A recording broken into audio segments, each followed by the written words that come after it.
Yo, what's good everyone? Genshin just dropped the Nod Krai teaser with a bunch of new character reveals. If you haven't seen it, punch yourself in the face. We also got more info from a new section on their website. There's some speculation on the kits for the 6.0 characters we're going to talk about here, and we're also going to talk about some of the lore of these characters. There were some clues and Easter eggs scattered about the trailer that you might have missed. I'm doing a Welkin giveaway in my Discord too, by the way. There'll be 10 winners and each one gets to choose either a Welkin for Genshin, supply pass in Star Rail, or a daily pass for whichever gacha you play the most. My sponsors Loot Bar were kind enough to provide them, and they said if it goes well, they're happy to fund a giveaway every month. We take those. If you've seen my other videos, you know Loot Bar are a top-up website that do Genesis crystals and Welkins up to 25% cheaper than in-game. To be honest, most people I know that top up, myself included, we only top up with Loot Bar because we've been doing it for years and there's been no issues with our accounts. It's fully trustworthy. Check the Trustpilot reviews if you want to, because we have over 20,000 positive reviews, and all you need is your UID and server, no login details. I've left a link in the description if you want to check them out, and there's also a link to my Discord for the giveaway, so make sure to join it if you want to win a Welkin. Now let's look at the trailer. It starts with Varka sat down stroking his weapon. Let's word that a bit better. He's holding Wolf's gravestone, probably got it on the OG Staff of Homer banner. I know the feeling, mate. I thought I'd bring it up in game and see if there's any lore connection there, and it turns out there's a big one. TLDR of the Wolf's gravestone lore is that the Knight of Boreas arrived at the city of Mondstadt. His wolf, Boreas, didn't want to live between the walls and wanted to live in the wilderness, so they parted. Whenever the knight left to hunt, Boreas smelled his scent and joined him.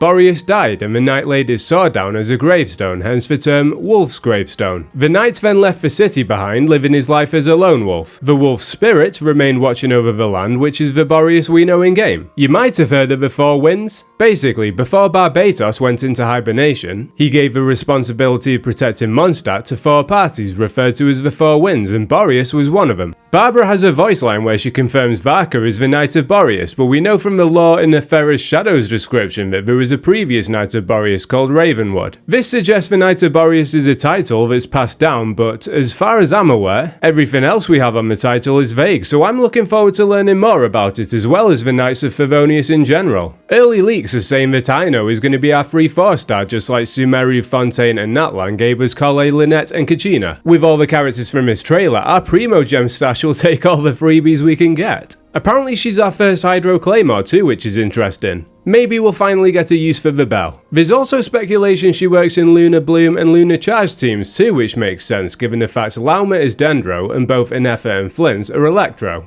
The trailer didn't give us anything new on her, but we already knew from the 5.8 livestream she's an inventor and mechanic that built a Nefer using parts from all over Teyvat. On to Jahoda, and I think there could be some connection with Aino given the fact they both look like they're from the craft shop. Some people are saying Jahoda means strawberry and others are saying blueberry in their countries. Honkai had two characters called the Vodka Girls named after berries. One was Molotov Cherry and the other was Blueberry Blitz. Maybe we'll get something similar to them where you could switch between the two and some of their skills would lead to them sharing the field together. There's even an animation where they share an ult together. I think of all the characters in the trailer, Aino and Jahoda were my least favourite, but if we could have a unique synergy like the Vodka Girls I just mentioned, that'd definitely be fun. Durin made an appearance, and even though they didn't give us too much on him, I do like that we're getting to see him so soon after the 5.6 quest where he was turned human. The fact that Alice Albedo and Scaramouche all make an appearance at the end leaves the door open to potential interactions with them and Durin, which I'm intrigued to see. The next character we see is Flins, who's holding a lantern presumably containing power from a frost moon. We already know from the lore in the Long Night's Oath artifact set that the Light Keepers worked with the Frost Moon Scions to use the power of the Frost Moon to fight against the Abyss, specifically the Wild Hunt. He protects a tombstone with a name that's Hyperwebster translated as Tudamir the Arna Valkeia. Arna Valkeia in Finnish mythology means a will of a wisp that burns over a hidden treasure, which sounds a lot like a Seelie. More on Seelies later. Regarding Tudamir, that seems to be part of Flins' name, so maybe this is his father's grave? I googled Tudamir and the search results were all around a Bulgarian writer and painter. It doesn't seem to be a common name, so that leads me to believe there's something in his work that influenced the Lightkeeper's story. He's known for writing short satire stories about village life in Bulgaria with a specific focus on human weaknesses, as well as painting caricatures that reflect this. I have no idea where they've taken any influence here, if they even have, but maybe the grave is for a significant figure in Seelie Seelie history with a funny and playful personality? Some are saying that he might be the first 5-star in 6.0, so I imagine we'll get some early answers here and potentially even big ones if it's regarding the Seelies. Sandrone makes an appearance where she reaffirms Fatui conflict with the Frostmoon Scions. There are rumours that she won't be playable throughout 6.x, but given the fact she has detached sleeves, which is a common theme in Hoyo playable characters, it's likely she will be at some point. I saw a comment that said Marionette has to marinate first.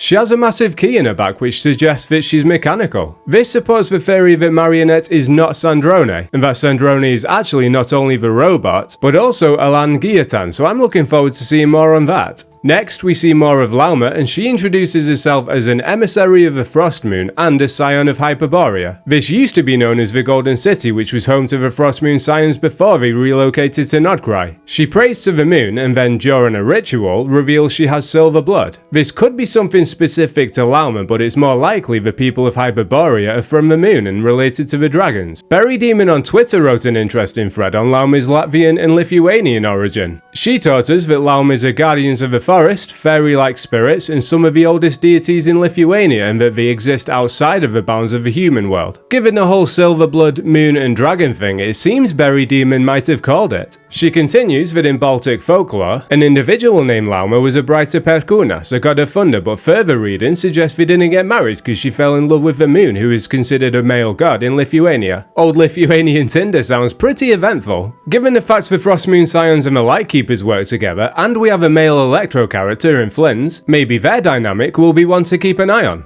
Okay, on to Nefer, and I'm not gonna lie, could we not have given her a different name? Like we had Bedo, then Albedo, Aoife, then Aoife, Nefer, and now Nefer.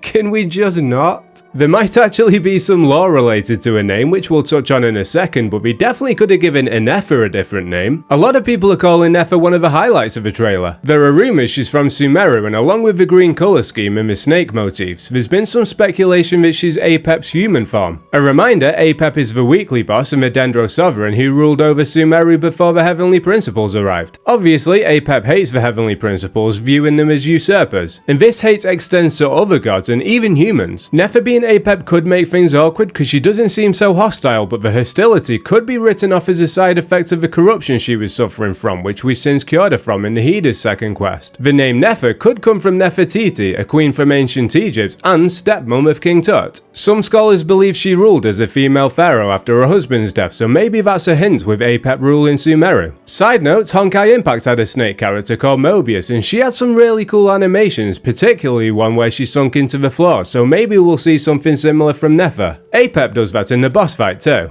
A lot of the trailer is narrated by Nicole, and she's not a teacup as she was when we first met her. She's a prophetess, studying Tevat's direction and order, and she can't speak verbally and instead communicates directly into people's minds. Skirk's voice lines revealed she witnessed the destruction of a race, so there's a chance she could be a Seelie. People have speculated the same with Columbina, which could also be true. Speaking of Columbina, she enters with some limited edition Dior high heels made of water, potentially suggesting she wields the hydro element. This is supported further when she says, "In the water, the future mirrors the past." And then towards the end, we see reflections of the characters in the water, with Scaramouche's reflection having the colour red in it. Presumably, this is his Balladeer form and his closing line where he says, "Let's part ways here.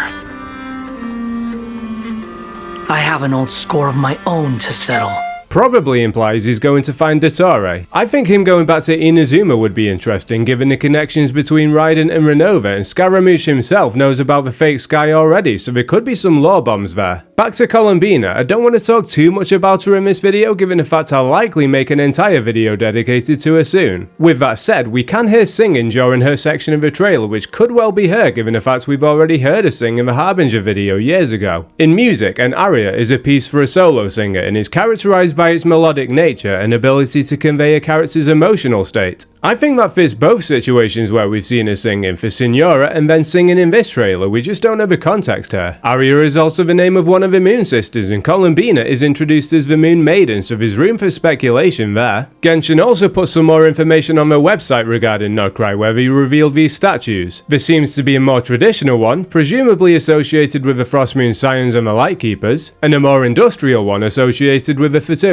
Both forms depict Columbina though, which makes us wonder why she's being celebrated treated like a deity. And the website even asked if it's possible that Fatui are using the statues to harvest the moon's power. It looks like she's trapped in a cage in the Fatui one, which echoes memories of the Sumeru quest. I'm interested in hearing what you think about that. Finally, we got to see Alice's model. She's holding a note from Nicole at the end with words that translate to Aralos Solnari in canon. This refers to Aria Sonnet in canon, which are the names of the three moon sisters. I could go into more detail on these specific names and what they might mean, but to stop the video being too long, I'll leave that one for another day. Mintzleaf looked at those names in her video, so check that out if you haven't already. Overall, it's safe to say I am hyped for Nod Krai. That trailer hit the spot and I can't wait to see more of them. I don't usually cover lore, usually I just do character guides, but making this video is probably the most fun I've had in terms of content creation. If you enjoyed the lore sections of this video, leave a comment letting me know if you want more. I know content creators always say stuff like that, but I mean it in a genuine way. I want to see if you want more content creators that summarize lore in an easy to understand way. If you do, I'll gladly make more of it, and I think it could be helpful to have summaries going into 6.0. The devs said they're going to be bringing it all together in Nod Krai, but there'll be a lot to take in. I want to give a shout out to my friends Tara, Daisy and Nora for some of the lore that we discussed in Discord, and a thank you for any of it that ended up in here. You already know that you're legends. Just a reminder, I'm doing that Welkin Giveaway in my Discord. Check the link to my server in the description if you want to join the giveaway, and take it easy.